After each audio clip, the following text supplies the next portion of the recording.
Salut à toutes et à tous, mesdames et messieurs, très content, très heureux de vous retrouver encore une fois en ce jour deux interclubs de la CAF, comme vous le savez très bien. Ce week-end, il sera dominé par les rencontres de la Ligue des Champions et de la Coupe de la Confédération de la CAF. On aura 4 représentants pour cet acte 2, en espérant le voir traverser cette rivière pour atteindre l'autre bord. C'est justement la phase de poule de ces deux compétitions. Sur ce plateau, j'aimerais rapidement dire bonjour et bienvenue. Je commence avec notre monsieur le proverbe. Jean-Claude Sefou Sadiki, bonjour et bienvenue dans ce mag de Carrefour de Sport. Aussi haut que peut voler un oiseau, c'est par terre qu'il finit par se poser, dit un proverbe africain. Bonjour cher Marc, bonjour à Banéa, bonjour à tous ceux qui nous suivent en ce net moment. C'est un plaisir. Vous allez bien? Ouais, super bien. Est-ce qu'il y a de l'espoir pour nos ambassadeurs déjà ce week-end au niveau africain?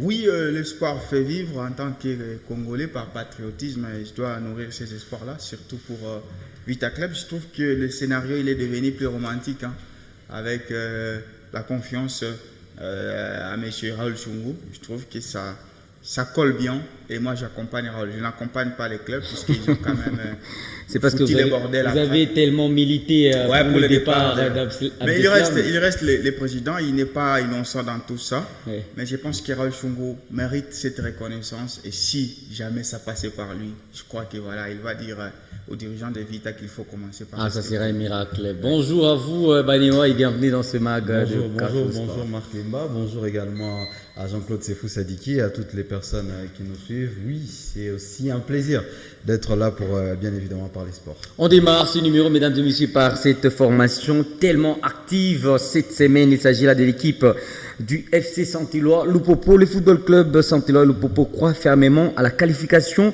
ce dimanche 22 septembre 2024 en rapport avec la prochaine phase de la Coupe de la Confédération. Ça sera devant la formation angolaise des Bravos d'Omakis. Je vous prie d'ailleurs de regarder cette dernière manifestation en rapport avec la sensibilisation, la mobilisation également des supporters de l'équipe du FC Saint-Éloi Lupopo. C'était du côté du stade de la Victoire.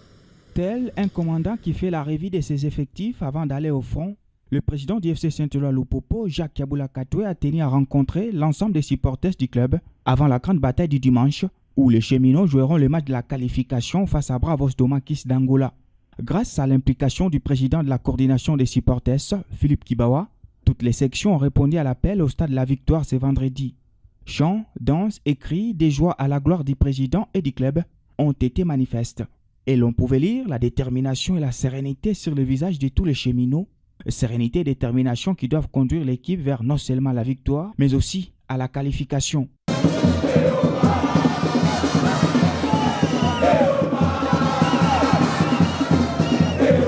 Dans son mot, le président Jacques Kabula Katoué a lancé un appel à une mobilisation tous azimuts de tous les supporters pour qu'ils soient présents au stade Frédéric Kibasa Maliba. Comme cadeau, le comité qu'il pilote a pris en charge les frais de la billetterie couvrant le pourtour du stade. Entrée à pourtour, yote tunaikuvrir mutaingia gratuitement. Pour ce dimanche, Lupopo Ini est imbattable, doit aussi observer scrupuleusement la discipline. Wakati tutakuwa ku stade, ni juu ya kusutenir ekipe ijikalifie. Tuevite kuanguka mwa faute. Wanapika frimbi, mwe mnashirika mnaingia mterrain, batatusanctionner bile atupendi.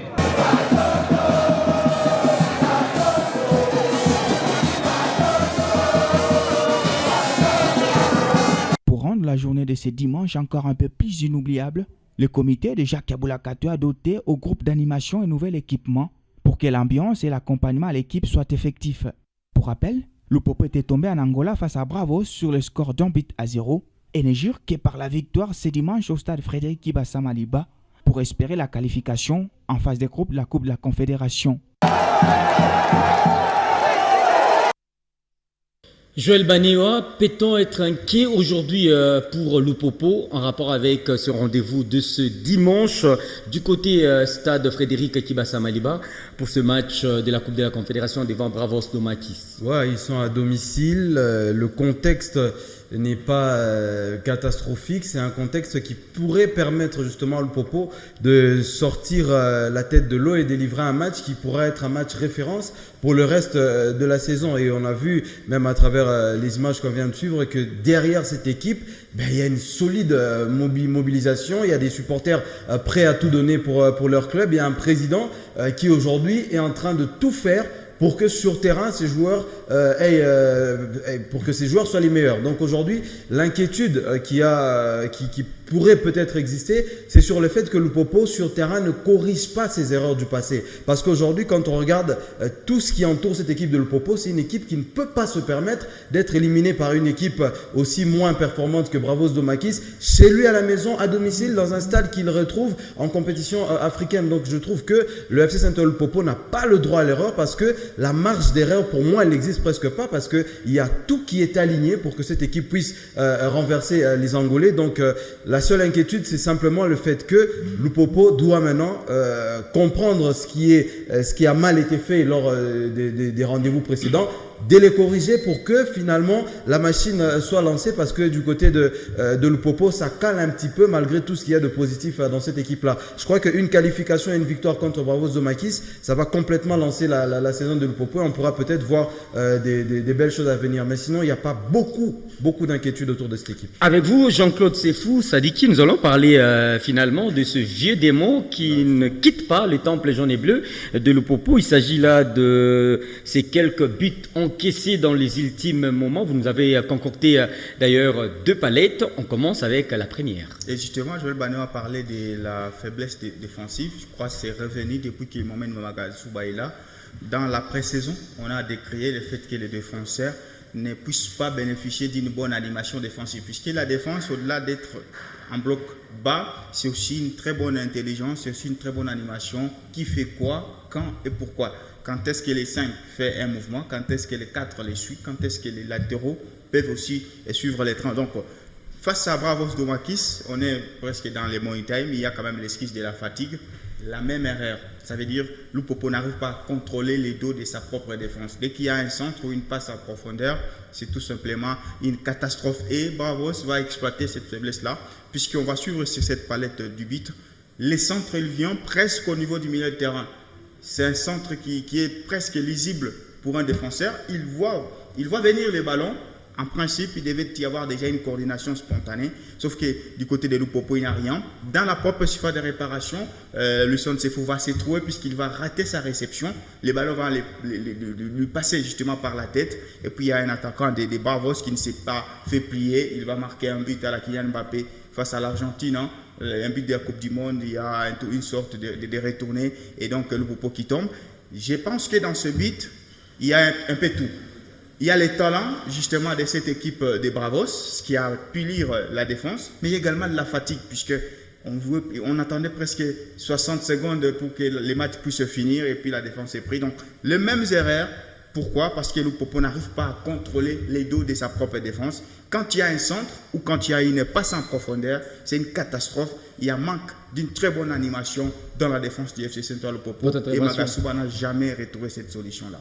Oui, et surtout que ça prouve qu'une défense, en fait, quand la défense est prise en profondeur comme ça prouve que le marquage en soi n'est quelque chose qui n'est pas encore travaillé du côté du FC Saint-Lupopo. Ce genre d'erreur-là, ça prouve que la défense, elle joue haut sans pouvoir comprendre les risques de jouer haut. Et donc, ils n'arrivent pas à pallier ce genre d'erreur-là. Et comme Jean-Claude Sefou le disait tout à l'heure, ce n'est pas une première. Lisandro Sefou, c'est vrai qu'il rentre en jeu, mais quand vous avez déjà une façon de faire, vous pouvez rentrer en jeu en sachant déjà comment on fonctionne dans ce genre de cas. Moi, je me disais, ça peut être un problème physique parce qu'un joueur qui n'arrive pas à couvrir la profondeur, il est peut-être limité physiquement, mais c'est probablement pas ça avec l'équipe de Lupopo parce qu'on a beau changer les hommes, on va se rendre compte que c'est toujours les mêmes erreurs. Ils sont toujours pris de dos, ils sont toujours pris de vitesse. Donc ça, c'est un véritable problème du côté du FC Saint-Lupopo. Et je trouve que même si à un moment donné l'entraîneur n'arrive pas à donner les consignes qu'il faut, mais je crois que le 4 et les 5 à un moment donné, quand vous êtes leader défensif, vous devrez guider votre défense, diriger la défense afin d'éviter certaines erreurs comme sur cette erreur de Lison Sefou.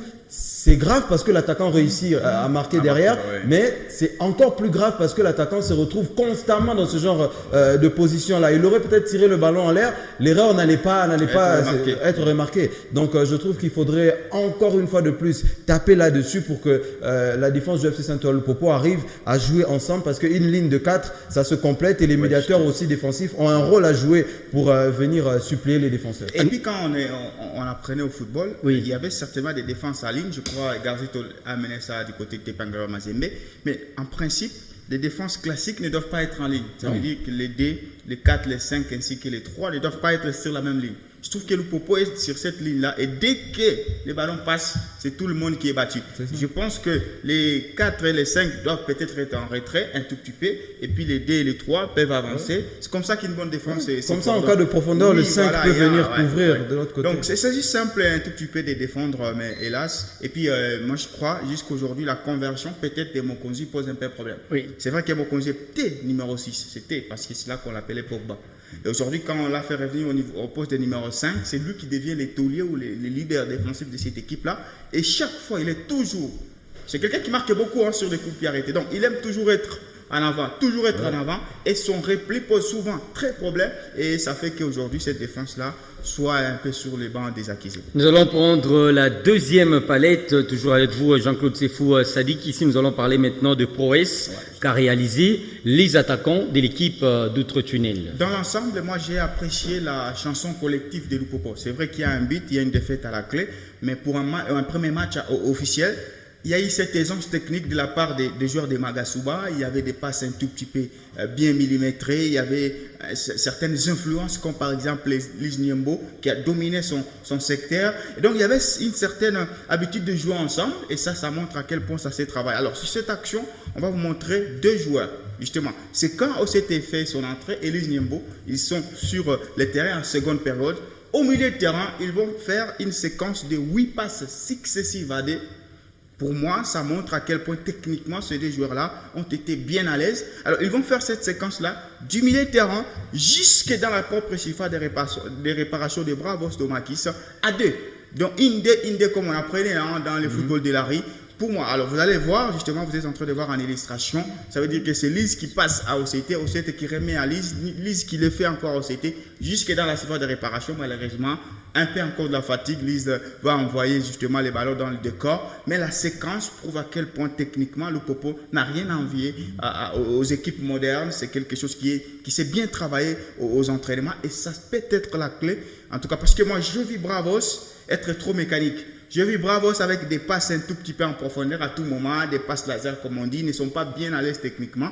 Et si au stade Kibasa Maliba, on utilise la technique de Lupopo pour essayer d'asphyxier cette équipe-là angolaise, ça pourrait être une des clés.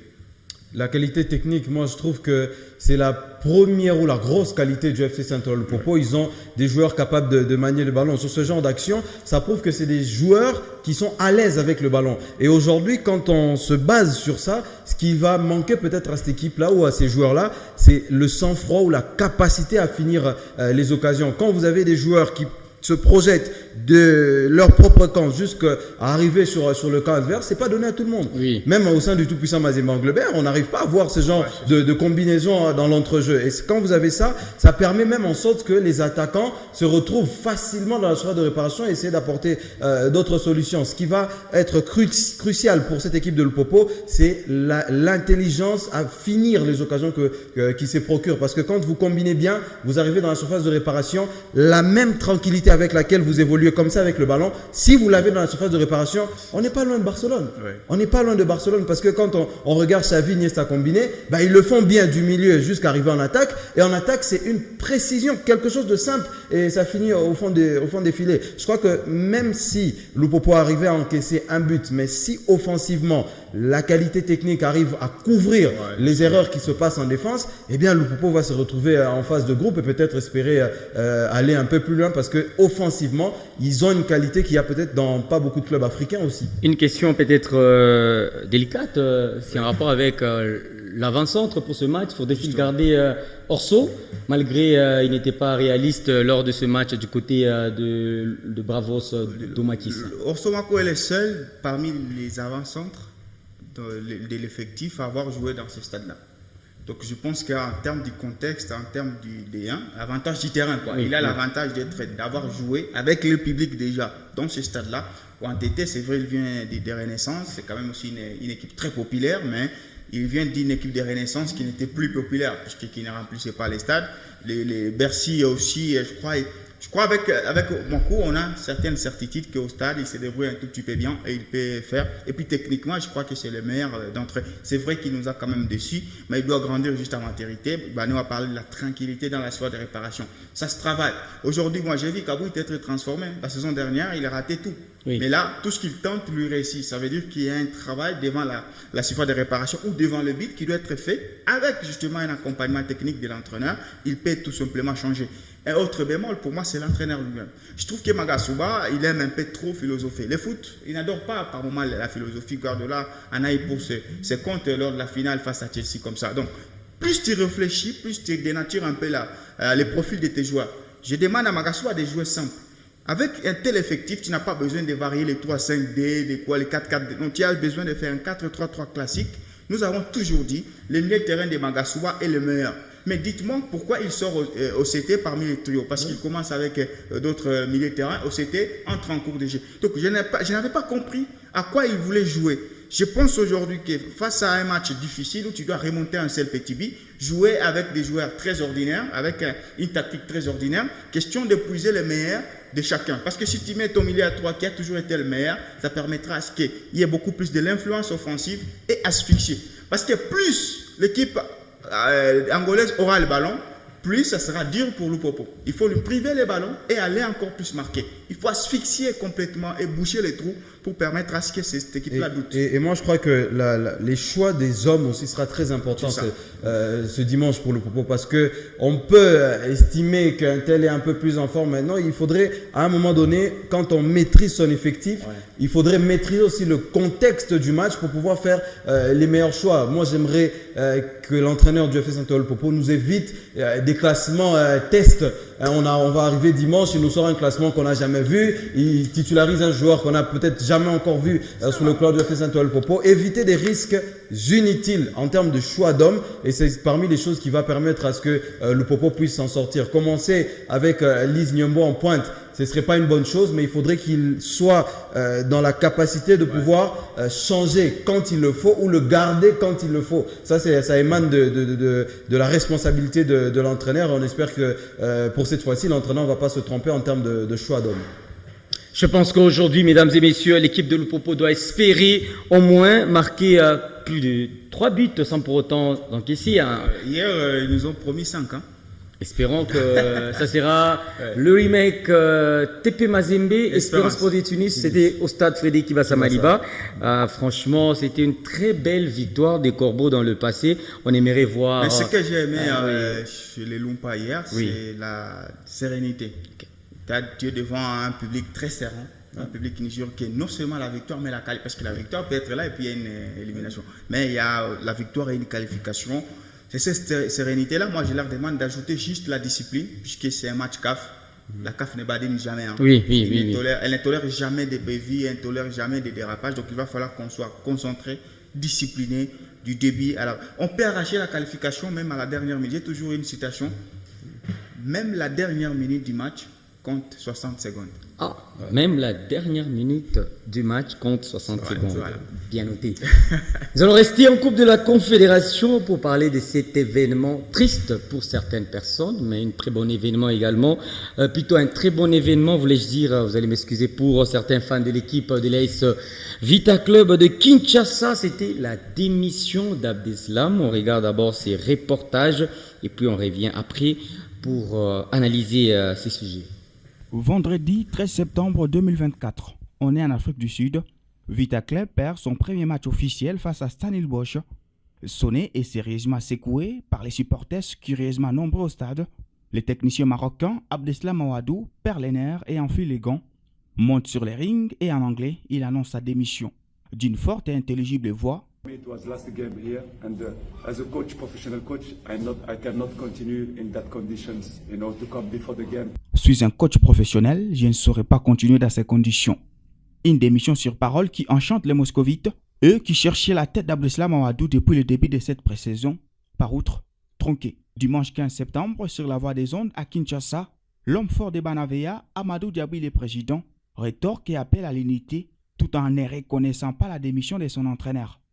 Mardi 17 septembre, Abdeslam Mawadou annonce être en convalescence et va revenir sur ses paroles en affirmant n'avoir jamais eu l'intention de démissionner. Il sera bel et bien dimanche pour le match retour qui s'annonce électrique car l'AS Vita Club doit faire une remontada de 2 buts. Un optimisme marocain et légendaire qui sera réussi comme un coup de massue pour les Banambongo qui fêtait déjà son départ. C'est finalement tard dans la soirée de ce mardi que Amadou Diaby va s'assumer et va prendre au mot son entraîneur. En ces mots, nous prenons acte de votre démission, bien qu'elle ne soit pas conforme aux obligations contractuelles prévues dans notre contrat. L'AS Vita Club accepte de considérer votre démission comme effective à compter de ces jours. Peut-on lire sur la correspondance adressée à Abdeslam Mawadou. Larry Moscovite aura donc eu raison sur la versatilité du Marocain, lui qui voit son aventure se finir après quelques mois seulement. L'on gardera de lui ses relations de jeter un mois non plus avec les supporters de Vita Club, mais aussi une Coupe du Congo, la plus généreuse qui puisse exister dans l'histoire du football congolais.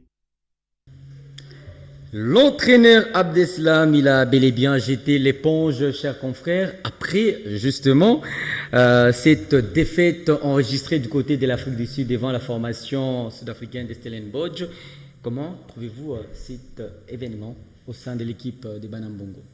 Comment on dit gloire à Dieu? Oui, bien sûr. Gloire à Dieu. Ouais, pour Vita, c'était une très bonne nouvelle. Ouais, c'est une délivrance. Le coach n'en avait rien d'un coach. Ça, on le disait depuis longtemps. Oui. En fait, il a raté complètement sa pré-saison. Moi, je n'ai jamais vu quelqu'un qui s'appelle technicien et qui rate sa pré-saison. C'est comme un élève qui rate, ça s'appelle la période qui précède les examens. Ah oui. C'est ça en fait. C'est tout ce que Abdeslam a fait. Il a complètement raté et il avait conscience que si il continuait comme ça allait être difficile. Il a annoncé sa démission, sauf qu'il a annoncé de manière un peu émotionnelle. Il s'est rétracté et Vita a bien agi puisque Vita lui a pris sur ses propres mots et c'est une très bonne. Pour moi, je ne sais pas ce qui se passera ce dimanche. Mais déjà, Vita doit célébrer le départ d'Abdeslam parce qu'il ne s'était pas gagné administrativement et tout. Et donc, j'espère qu'ils vont bien finir ces dossiers-là pour qu'ils partent et qu'ils ne reviennent jamais en République démocratique. Peut-être en touriste, là, on peut les lui souhaiter. Oui. Maintenant, avec ce départ-là, c'est le premier déclic. Puisque là, on confie maintenant les clés à Raoul Chungu. Pour moi, l'un des entraîneurs les plus faciles en République démocratique du Congo. Pas facile en termes de palmarès, mais facile en termes d'agissement. C'est un coach qui va te mettre un 4-3-3 tranquille. Il va mettre les joueurs dans leur configuration. Je parie même qu'Elvumbu va réintégrer l'effectif. Et quand Alombo sera de l'autre côté, il y aura un 9, il y aura 3 milieux, il y aura 4 défenseurs. Ce sera tellement ça et ça sera aux joueurs de faire de la magie. Pour moi, ce sont ces entraîneurs-là qui sont pragmatiques, de la Mindia. Ils n'ont pas besoin de réfléchir, de dire non, je peux jouer d'abord à 3 avec un avant-centre de soutien et tout. Ça complique un peu des joueurs. Mais Chungu, c'est parmi les entraîneurs les plus faciles. Et ce dimanche, il va te faire une tactique très facile. Ça sera aux joueurs, peut-être aussi à la magie du public, de faire la folie. Banio, est-ce que finalement le mal vient d'être extirpé dans ces secteurs où ce staff technique de l'équipe de Vita Club? Oui, parce que je crois que le Marocain avait atteint une ligne de non-retour. Ouais. Parce que le garder après ce qui s'était passé en Afrique du Sud, eh bien, ce serait même insulter l'histoire de Vita Club. Parce qu'il a manqué de respect à Vita Club de plusieurs façons, de plusieurs manières, en dehors de son incompétence. Et aujourd'hui, le voir partir, c'est tout ce que les supporters voulaient. Rappelez-vous, avant même de se déplacer en Afrique du Sud, les supporters de Vita Club avaient déjà compris que celui qui est sur le banc est un amateur. Les footballs aujourd'hui, les supporters, ils le regardent, ils savent en profondeur. C'est plus comme dans le temps où on avait moins de matchs, les supporters étaient moins informés, il fallait aller au stade pour voir et comprendre ce qui s'est passé. Aujourd'hui, même la capacité de compréhension du football du supporter a changé. Et le supporter de Vita Club lançait déjà l'alerte au président pour lui dire que, attention, ce monsieur n'est pas de taille pour l'AS Vita Club. Et heureusement, pour tous les moscovites du monde entier, Abdeslam aujourd'hui est parti. Moi, je crois que Vita Club a bien réagi parce que c'était la seule réaction qui pouvait sauver le club. Même le président Amadou Diaby lui-même, ça lui sauve ce départ du Marocain Abdeslam. Donc aujourd'hui, Vita Club, comme Jean-Claude Sefou le disait, a eu un premier déclic qui est le départ de cet entraîneur. Mais maintenant, après, aujourd'hui, Raoul Chungu, tout le monde sait de quoi il est capable. Jean-Claude en parlait très bien tout à l'heure. Moi, je crois qu'aujourd'hui, la responsabilité est maintenant entre les mains des joueurs. Parce qu'on a parlé d'un mercato exceptionnel, etc.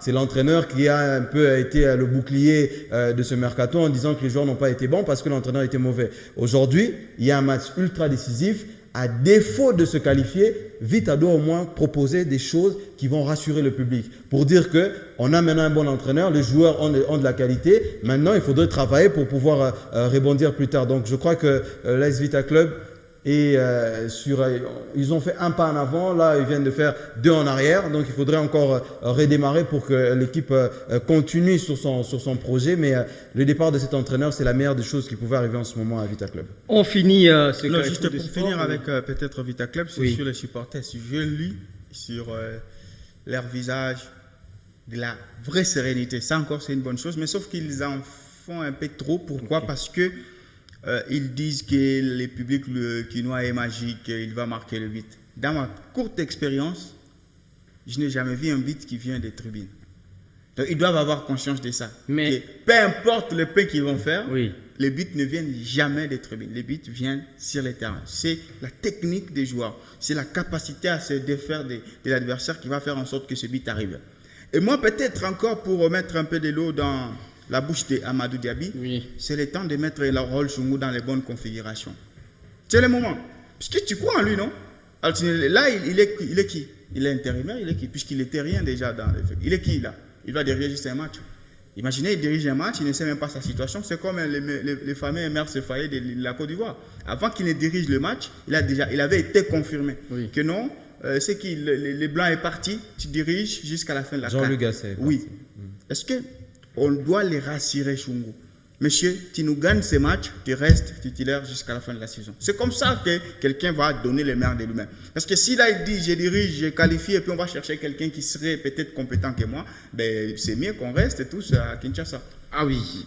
Donc Vita Club joue ce dimanche, ça sera du côté du Stade des Martyrs de la Pentecôte à partir de 16h pile heure locale et à 15h à Lubumbashi, l'équipe de Lupopo recevra la formation des Bravos d'Omakis. J'avais oublié l'adversaire de Vita, ça sera l'équipe, c'est donc l'équipe de Stellenbosch de l'Afrique du Sud d'ailleurs qui venait de perdre Une petite équipe, hein. du côté de leur championnat en Afrique du Sud sous la marque de 2-0. On finit ce numéro de Carrefour du Sport avec justement ce match, pas le match de Mazembe, mais plutôt nous allons parler un peu de la cuisine de Corbeau de Mazembe, entrer un peu dans l'extra. Comme vous le savez très bien depuis hier, on nous parle déjà de l'enregistrement de Debeni Ndongala. Il est à Lubumbashi au moment où on sait tous que les nouvelles récrits ne sont pas encore enregistrées du côté de Mazembe. On s'interroge en rapport avec la campagne africaine de l'équipe de Mazembe. Est-ce que ce Mazembe d'aujourd'hui est crédible à un titre africain cette saison? Ouais, l'entraîneur a fait son discours. Il a fait son discours comme quoi il n'est pas inquiet. Son équipe est prête pour le reste de la saison. Beaucoup de sérénité. C'est le travail d'un entraîneur. Il est obligé d'avoir ce discours-là devant les médias pour soigner l'image du club. Il positive l'image du club. Mais en vrai, je le disais tout à l'heure, si les supporters de Vita Club, de Mazembe sont capables de faire une analyse pragmatique pour dire que cette équipe n'a pas le niveau peut-être de Mazembe d'antan ou de Mazembe peut-être de 4-5 ans en arrière. Et que dire de nous qui regardons le football de très près? Il est clair et net que cette équipe de Mazembe, en dehors des exploits habituels que cette équipe a la capacité de faire, cette équipe n'est pas bâtie pour gagner la Ligue des Champions. Oh. Ils ne sont pas bâtis pour gagner la Ligue des Champions, voire même sortir des groupes. Parce que, admettons aujourd'hui qu'on place Mazembe dans un groupe de la mort, associé à des clubs comme Al Ahly, je ne sais pas moi, Espérance de Tunis, ça sera très compliqué pour Mazembe de pouvoir sortir de ce groupe-là. Donc je crois simplement que Mazembe, aujourd'hui, doit changer un petit peu de discours parce que Lamine, même en conférence de presse, il a refusé que son équipe était en reconstruction. Il a nié complètement ce terme-là. Mais la vérité, c'est que Mazembe n'est plus le véritable Mazembe d'avant et c'est un Mazembe qui a raté son mercato. Et c'est ce qui pousse en fait tout le monde à comprendre que Mazembe n'a pas le niveau parce que sur le terrain, il y a des failles et sur le banc, il n'y a rien du tout. C'est un rêve pour les Corbeaux en rapport avec le titre africain. Jean-Claude, c'est fou. Oui, pas totalement, parce que dans le football, souvent, il y a l'impossible qui s'est produit. Mais je trouve que le TP avance un peu très amoindri. Tu avances avec un numéro 9 qui n'a jamais marqué en Ligue des Champions, Félix Traoré. Tu avances avec une promesse. On a toujours dit que la promesse est une dette. Oui. Kabouit, pour moi, c'est encore une promesse. C'est un crack, il a dit tout à l'heure, mais c'est une promesse, monsieur. Il n'a pas encore confirmé. Tu avances avec cette promesse-là. Tu avances avec monsieur Fofana, qui a tout perdu du football. Milieu de terrain, c'est à peine que tu veux maintenant confirmer la régularité de Mersin Ngimbi. C'est à peine, puisqu'il n'a jamais confirmé à ces postes-là. Zemanga, il a fait une bonne saison la saison dernière, mais c'est à peine bonne fin. Voilà, très bien. Tu avances avec un 6 que tu es en train d'éroder. Je rappelle à ceux qui me suivent que Badamassi, il n'a jamais été un 6. Badamassi, c'est un milieu offensif. Mais là, on l'a relégué au poste de 6. Tu vas encore les tester. La seule certitude aujourd'hui que le TPA, c'est sa défense. Et je crois même les coachs de Red Rose a confirmé qu'ils défendent très bien. Et ils nous ont un bon gardien, un bon entraîneur. Ces 4 ingrédients-là ne suffisent pas justement pour aller chercher les titres africains. Quand on sait qu'il y a Lali, il y a Zamalek, il y a Espérance, il y a Raja, il y a le WAC qui est revenu, d'ailleurs il ne faut pas l'oublier. Donc je trouve que Mazembe avance largement amoindri. Et même les mercato, le soi-disant mercato qui a été fait. Mais ces mercato-là, si je l'ai dit, c'est un mercato qui est mignon sur les papiers. Mais il est trop petit. Ce n'est pas ces joueurs-là qui vont aujourd'hui aller jouer à la Ligue et marquer. Même Dongala, on peut l'enregistrer, on le rajoute à ce collectif. Il ne fait pas. D'ailleurs, il ne peut même pas prendre la place de son titulaire. Dongala est venu, c'est pour combler les absences. Parce qu'on sait que Keita, c'est un international. Il va commencer à être rappelé en sélection et c'est ces absences-là que Ndongala va couvrir. Sinon, c'est la saison prochaine que Ndongala va jouer puisque Keita finit le 30 juin, il finit son contrat de 2 saisons. C'est comme ça que Ndongala a été recruté, ce n'est pas pour cette saison. Donc, je me dis, Mazembe avance amoindri. Oui, l'optimisme de Lamine Dia, il ne perd jamais chez lui, mais attention, il y a des moments où ça craque. Mamelodi est venu ici, c'est sous Miayo. Oui. Donc, attention, l'effectif du TP a été bousculé. Il y a des cadres qui sont partis, il faut qu'on les cite, Likonza, Oladapo, Kevin Mondeko, et aujourd'hui Philippe Kizumbi est dans l'incertitude totale. N'oublions pas Joël Béa qui marquait en Ligue des Champions. Donc c'est un groupe amoindri qui avance en Ligue des Champions alors que les autres se sont renforcés. L'équation est facile à traiter. Parce que Mazembe n'est pas crédible pour jouer les titres en Ligue des Champions. Qu'est-ce que Mazembe n'a pas pu faire pour qu'on se retrouve aujourd'hui dans ce que moi j'appelle une situation avec autant de doutes? Premièrement, d'abord soigner son administration. On a souvent jeté des fleurs à l'administration du tout-puissant Mazembe Anglebert, mais aujourd'hui, ce qui est aujourd'hui un vrai frein pour cette équipe de Mazembe, c'est d'abord l'administration qui s'est loupée avec plusieurs dossiers chauds du côté de la grande instance du football. C'est ce qui met en mal cette équipe de Mazembe parce qu'on aurait pu imaginer un Mazembe libre de recruter Moïse Katumbi. On sait qu'il a toujours eu la main facile quand il faudrait dépenser pour son équipe de Mazembe. Et je fais confiance dans sa connaissance du football. Il sait, il voit que son équipe n'est pas le Mazembe qu'il a toujours connu. Si les supporters dans le stade s'ennuient de ce jeu-là, ils s'ennuient des erreurs techniques des joueurs, le président Katumbi, il est là avec nous dans les tribunes, il voit les mêmes erreurs. Mais si aujourd'hui le mercato est un peu moche du côté du tout-puissant Mazembe Anglebert, c'est parce que quelque part l'administration est devenue un frein pour le recrutement de cette équipe du tout-puissant Mazembe Anglebert. On ne peut pas miser des milliers de dollars sur un joueur sur lequel on sait qu'il a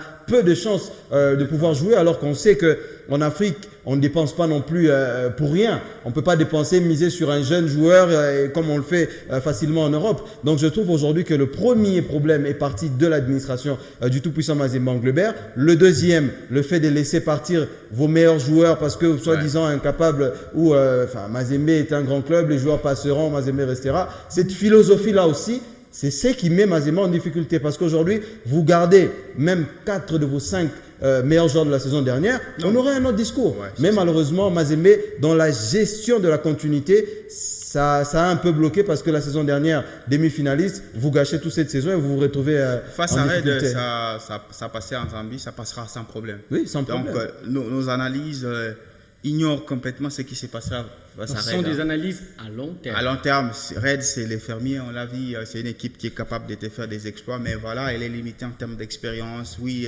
c'est une équipe qui a Bola, qui a ce qui est Bengociel, mais c'est largement insuffisant. Donc, c'est phase de groupe, quart de finale, demi-finale, où vous allez, et j'espère que les gens Nous attendons ce Mazembe au tournant. Ce sera donc à partir, je crois, du mois d'octobre. Bon, et puis la phase de groupe, souvent, comme c'est le TP, ils auront forcément un grand nom et puis des petits poussières. Donc, ils peuvent aussi avoir la chance de Mois passer. d'octobre. Non, espérons que dans le groupe, il y aura des petites équipes. Il y aura deux et puis TP peut-être avec Ouais, un autre. intéressant. La saison dernière, ils ont quand même eu Pyramide et Sundowns dans le groupe. Hein. Ouais, c'était non, toi. Pyramide c'était petit.